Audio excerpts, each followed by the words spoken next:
Hello good morning नमस्कार। एक बार फिर से आप सबका स्वागत है वाईफाई स्टडी स्टूडियोज़ पे which is a part of an academy. तो ये जो क्विज का सेशन है इसमें आपको मिलते हैं अप्रॉक्स 15 सवाल।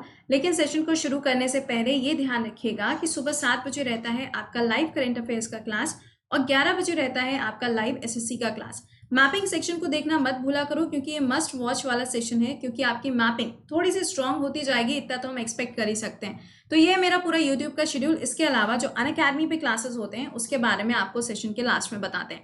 एक बार से लिंक को कॉपी करो, इसको फ्रेंड्स के साथ शेयर कर दो ताकि बाकी लोग भी यहाँ पे सेशन में जुड़ सकें। देखिए पहला सवाल, Who was considered by the British to be the father of Indian unrest? यानी कि इंडिया के अंदर जो आपको अनरेस्ट की सिचुएशन देखने को मिली थी, आपको बताना है कि यहाँ पे ब्रिटिशर्स के द्वारा किसको माना गया था कि उनके ही कारण यहाँ पे पूरा अनरेस्ट इंडिया के अंदर देखने को मिला। आंसर हो जाएगा यहाँ पे लोकमान्य तिलक जी।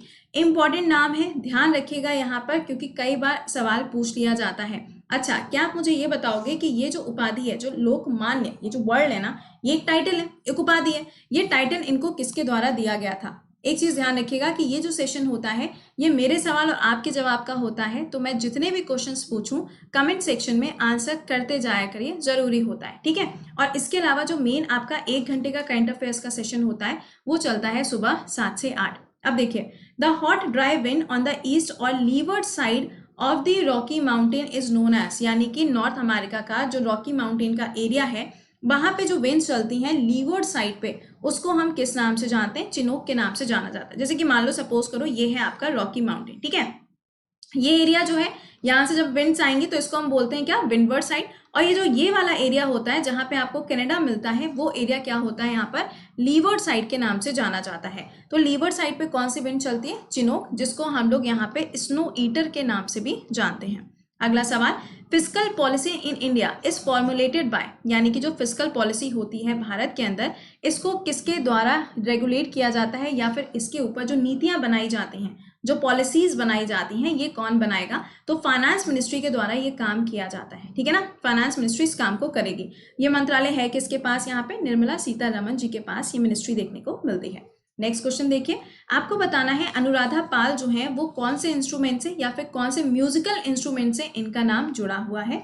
आंसर आ जाएगा यहाँ पे, इनका नाम तबले से जुड़ा हुआ। जो तबला होता है, तबला बजाने वाला जो होता है ना, बस उसी से इनका नाम जुड़ा हुआ है।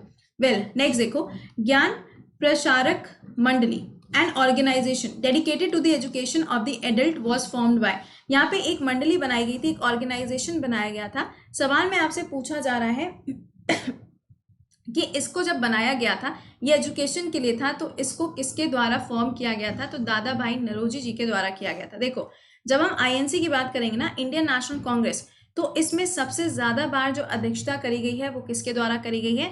दादा भाई नौरोजी जी के द्वारा 3 बार इनके द्वारा अध्यक्षता करी गई है। अगला सवाल, the shortest day in the southern hemisphere is, जो हमारा ये ऐसे होता है ना, ये इक्वेटर हो गया, ये नॉर्थ हो गया, ये साउथ हो गया, तो सदर्न हेमिस्फीयर के अंदर जो सबसे छोटा दिन होता है वो कौन से दिन आपको मिलता है? तो ये क्या हो जाएगा? 21 जून। मैंने आपको बताया था कि सपोज करो ये है आपकी इक्वेटर लाइन, ठीक है, विषुवत रेखा है, ये हो जाएगा कैंसर कर्क रेखा, ये हो जाएगा मकर रेखा। सूर्य की किरणें जब कर्क रेखा पे ज्यादा पड़ती हैं तो ऑब्वियस सी बात है कि इधर कम जाएगी, है ना। तो यही सेम डे पे जब सूर्य की किरणें यहाँ पे ज्यादा पड़ती हैं, जिसे हम कहते हैं सबसे बड़ा दिन, दैट इज 21 जून। अगर नॉर्थ में सबसे बड़ा दिन है तो ऑब्वियस सी बात है साउथ में क्या होगी?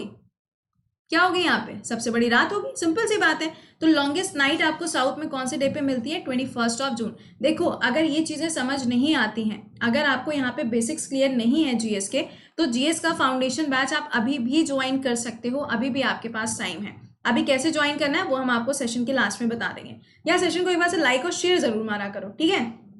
अगला देखिए, मोहिनी अट्टम जो डांस फॉर्म है, अगर हम इसकी बात करें तो ये कहां पर आपको मिलेगा? केरला के अंदर। एक और है भरतनाट्यम।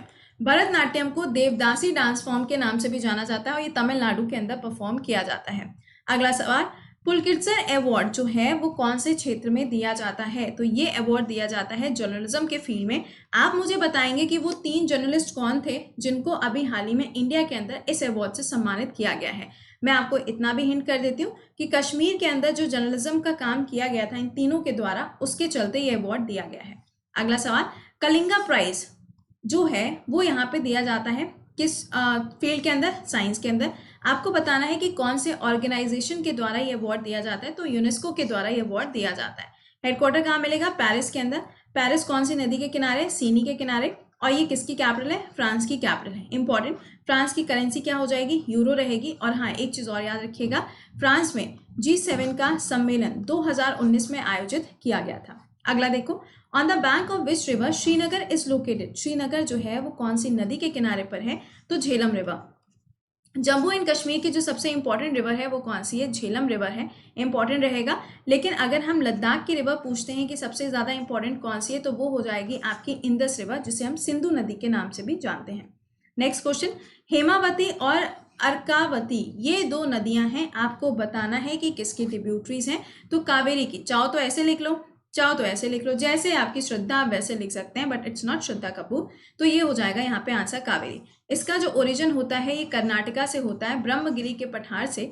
और इसका डायरेक्शन क्या होता है? वेस्ट टू ईस्ट, यानी कि जाके अपना डेल्टा कहाँ बनाएगी? बंगाल की खाड़ी में इसका डेल्टा फॉर्म होता है।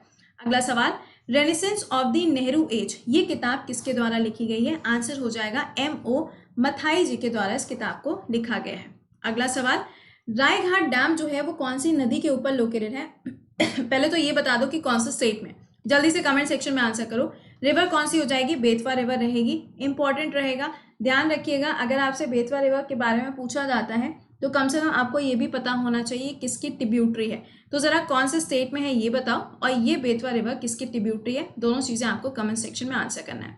अगला सवाल, किसके द्वारा यहाँ पे स्लोगन दिया गया था? डू और डाई, करो या फिर मरो का नारा दिया गया था। महात्मा गांधी जी के द्वारा ये नारा दिया गया था। ठीक है। अगला सवाल, betrayal of the defence forces ये जो किताब है ये किसके द्वारा लिखी गई है? तो विष्णु भागवत जी के द्वारा इस किताब को लिखा गया है। ये तो इजी वाली है। इन विच लैंग्वेज, आपको लैंग्वेज बतानी है कि जो केसरी नाम का एक न्यूज़पेपर स्टार्ट किया गया था बाल गंगाधर तिलक जी के द्वारा, एक किताब भी आई थी अगर आपको याद आ रही हो यहाँ पे, मराठी क्या था? जल्दी बताना मुझे कमेंट सेक्शन में, और वो भी कौन सी लैंग्वेज में थी ये भी बताइएगा। ठीक है, चलो वैसे मराठा थी, मैं आपको बता दूं यहाँ पे केसरी जो थी ये यहाँ पे मराठी लैंग्वेज में आई थी, और ये वाली कौन सी लैंग्वेज में आई थी? इंग्लिश में थी या फिर गुजराती में थी? चलो दो ऑप्शंस भी दे दिया, आप लोग भी क्या याद करो, मैम ने ऑप्शन दिया है। आंसर करके बताओ इसका आंसर क्या बनेगा। वेल हम लोग ने यहाँ पे 15 क्वेश्चंस देखे। अब इसके बाद 5:30 बजे होता है आपका मैपिंग का सेक्शन, उसे देखना मत भूला करो, मस्ट वॉच सेशन है। और हर दिन के करंट अफेयर्स के लिए मेरे साथ आपको लाइव जुड़ना होता है सुबह 7 से 8 के सेशन में। एक कंटिन्यूटी बना लो अपनी, जरूरी है, क्योंकि करंट अफेयर्स के बिना आप भी जानते हैं कि चीजें आपके एग्जाम में छूट जाएंगी अगर आप उसे ध्यान से नहीं पढ़ोगे। और हाँ, आप किसी भी एग्जाम के लिए प्रिपेयर कर रहे हो, चाहे आपका यहाँ पे स्टेट लेवल एग्जाम हो, SSC का एग्जाम हो, DRDO है, NDA है, CDS है, रेलवे, फॉर एनी एग्जाम, चाहे आपका लेखपाल हो, हर एक एग्जाम में करंट अफेयर्स होता है इंपॉर्टेंट। तो आप यहाँ पर मेरे इस बैच को ज्वाइन कर सकते हो। कहाँ पे जाना है? अनअकैडमी के ऐप को इंस्टॉल करिएगा, SSC एग्जाम की कैटेगरी में जाना, वहां पे मिलेगा आपको ये बैच। जब आप ये बैच अवेल करोगे तो इससे देखो प्रॉफिट क्या है। पहला, GS का जो मैं फाउंडेशन बैच पढ़ा रही हूँ, जिसमें अभी इकोनॉमिक्स हम पढ़ा रहे हैं, सारे सब्जेक्ट्स आपको मिल जाएंगे। 1 साल का करंट अफेयर्स, मैथ्स, इंग्लिश और रीजनिंग, ये सारी चीजें आपको एक ही बैच में मिल रही हैं यार। और कैसे होगा? इसमें 10% ऑफ मिलेगा जब आप कोड यूज करोगे। कौन सा? Kriti10 जब आप कोड यूज करेंगे। तो यहाँ पे ध्यान रखिएगा, ये जरूरी हो जाता है कि करंट अफेयर्स आपको आना चाहिए। ठीक है, तो चलो फिर मिलते हैं तुम लोगों से लाइव सेशन में कितने बजे? 7 से 8। Till then bye bye and take care.